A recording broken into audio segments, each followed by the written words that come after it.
Assalamualaikum warahmatullahi wabarakatuh. Bismillahirrahmanirrahim. Ashhadu an la ilaha illallah wa ashhadu anna Muhammadar Rasulullah. Allahumma salli ala sayyidina Muhammad wa ala ali sayyidina Muhammad. Rabbi israh li sadri wa yassir li amri wahlul 'uqdatam min lisani yafqahu qawli. Amin. Bismillahirrahmanirrahim. Salam hormatku, salam ta'zimku selalu buat para sahabat-sahabatku tercinta dimanapun Anda berada, baik yang ada di dalam ataupun yang ada di luar negeri. Semoga kita selalu di dalam bimbingan Allah Subhanahu wa Ta'ala. Amin ya Rabbal Alamin. Alhamdulillahi Rabbil Alamin.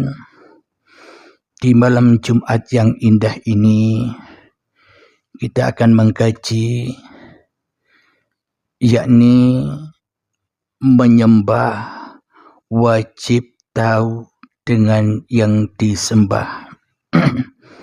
Menyembah wajib melihat wujud yang disembah.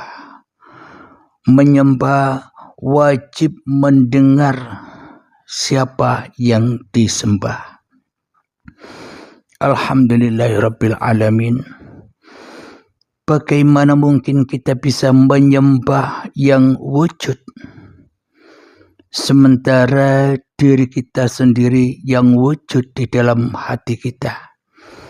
Bagaimana mungkin kita bisa mengabdi atau menyembah kepada Tuhan bila Tuhannya tak ada, bila Tuhannya gaib, bila Tuhannya tak nyata, bila Tuhannya tak bisa dilihat, bila Tuhannya tak bisa didengar, bila Tuhannya tak bisa disaksikan kekuasaannya?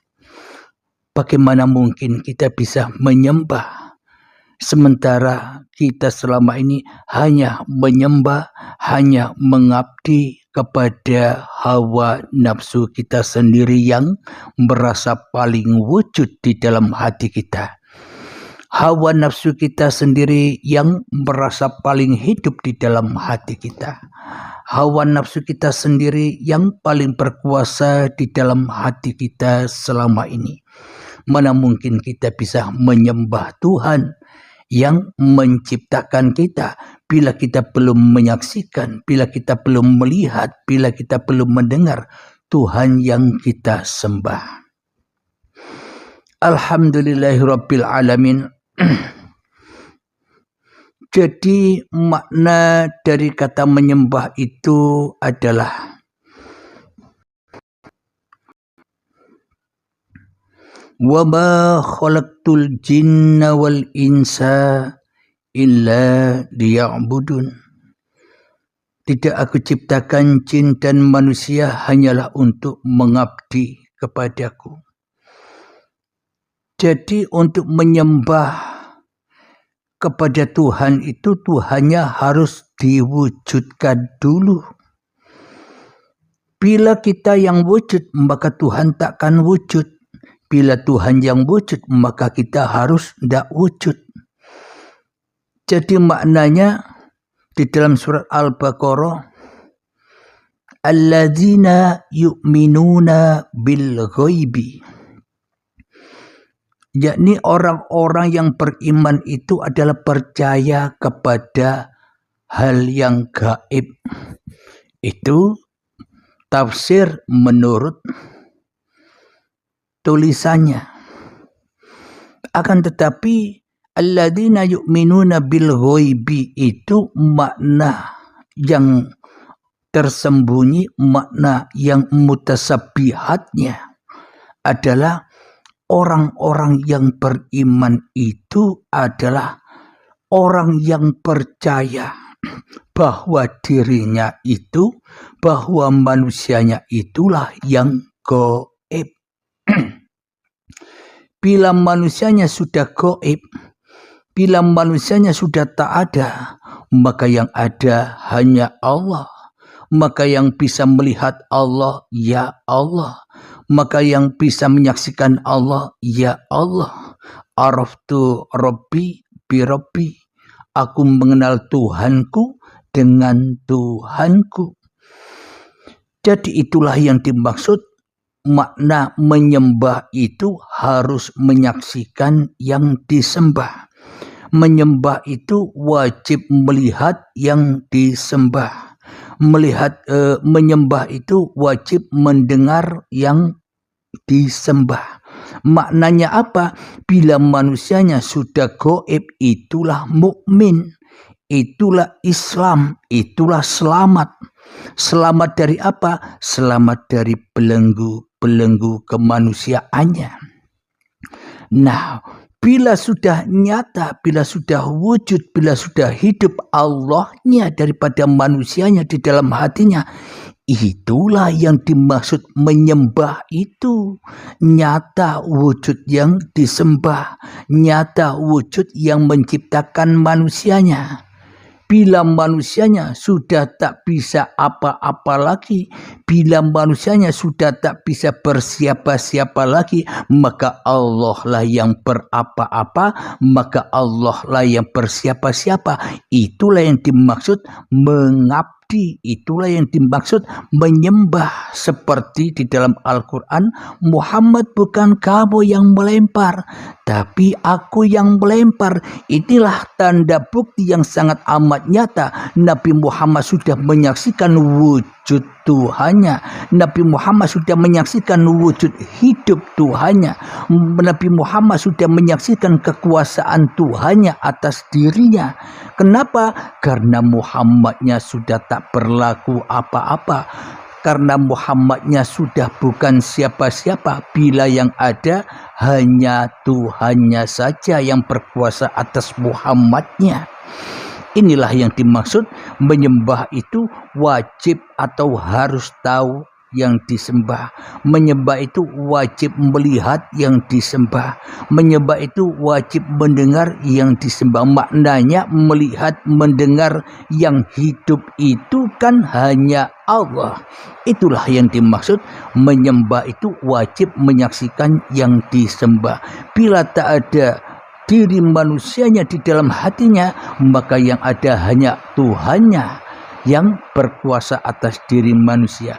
Kenapa Tuhannya berkuasa atas diri manusianya? Karena manusia itu ciptaan Tuhannya. Jadi bila manusia sudah rela, sudah ridho, dibaiat diri kemanusiaannya kembali kepada Allah, maka ia akan bisa mengabdi dan menyembah Tuhannya. Apa yang dimaksud menyembah dan mengabdi kepada Tuhannya? Manusianya rela, ridho, kembali ke rahmatullah. Jadi pintu baiat itu ya siap, harus berani menjadi almarhum dan almarhumah. Jadi manusianya wajib mati dulu baru bisa menyembah. Wajib mati dulu baru bisa mengabdi. Wajib baiat dulu baru bisa mengaplikasikan kehidupan surganya Allah, yakni enjoy saja. Alhamdulillahirabbil alamin. Semoga keterangan yang sedikit ini menggugah kita semua, termasuk diri saya, agar kita selalu kembali kepada siapa yang menciptakan kita. Di dalam ayatnya Allah, innani anallah, sesungguhnya aku ini Allah. Coba kita perhatikan, apakah mungkin manusia bisa mengatakan aku bila tak ada hidup, bila tak ada uripe Allah, bila tak ada hayatullah? Mana mungkin manusia bisa bicara aku? Inilah yang dimaksud innani anallah, la ilaha illa ana, tiada Tuhan selain aku. Maknanya tiada Tuhan yang bisa berkata-kata aku kecuali Allah. bila manusianya masih merasa bisa berkata-kata aku, berarti yang hidup, yang wujud, yang nyata, yang berkuasa di dalam hatinya masih manusianya. Mana mungkin bisa menyembah kepada Tuhannya, sedangkan manusia hanyalah menyembah kepada hawa nafsunya sendiri selama ini. Fa'budni wa aqimis sholata li dzikri, maka sembahlah aku. Sesungguhnya sholat itu hanya untuk mengingat aku. Nah, jadi mengabdi dan menyembah kepada Allah itu adalah ketika yang ada, ketika yang wujud, ketika yang hidup, ketika yang berkuasa di dalam hati kita hanyalah Allah. Itulah yang dimaksud sholat itu. Ketika manusianya rela mati demi Tuhannya, ya itulah yang dimaksud sholat. Jadi sholat 5 waktu itu hanyalah untuk bertujuan supaya manusianya belajar mati, mau mati demi Tuhannya. Jadi bila sholat 5 waktu dilakukan, manusianya masih merasa yang melakukan sholat, berarti manusia tidak nyembah Tuhan, tapi nyembah hawa nafsune dewe-dewe. Jadi meskipun kita sholat 5 waktu, bukan berarti kita ini orang baik, bahkan kita ini orang yang buruk di sisi Allah. Kenapa? Karena dengan 5 waktu kita berbangga-bangga diri. Dengan 5 waktu kita gampang menilai, gampang mengolok orang lain kafir. Ketika melihat orang tidak sholat, ketika melihat menyaksikan agama-agama lain yang tak sepadan, yang tak sama dengan agamanya, yang tak sama dengan kelakuannya, maka ia dengan mudahnya menganggap kafir-kafir ahli neraka. Inilah perasaan kita bila kita yang merasa bisa sholat. Namun ketika kita sholat, kita tidak bisa kembali pulang kepada wa aqimis sholata li dzikri, demi untuk menyaksikan aku. Kita tak pernah menyaksikan Allah. Kenapa? Karena kita yang merasa sholat. Akan tetapi bila manusianya sudah tak mampu lagi sholat, maka itulah wa aqimis sholata li dzikri. Hanya Tuhannya yang ada, hanya Tuhannya yang hidup, hanya Tuhannya yang berkuasa atas dirinya. Itulah hakikat sejatinya sholat. Ketika manusia sudah menyaksikan wujud Tuhannya di dalam hatinya daripada wujud dirinya sendiri di dalam hatinya. Alhamdulillahirabbil alamin. Semoga kita semua termasuk diri saya selalu di dalam kepahaman uripi Allah. Amin amin ya rabbal alamin. Akhir kalam. Assalamualaikum warahmatullahi wabarakatuh.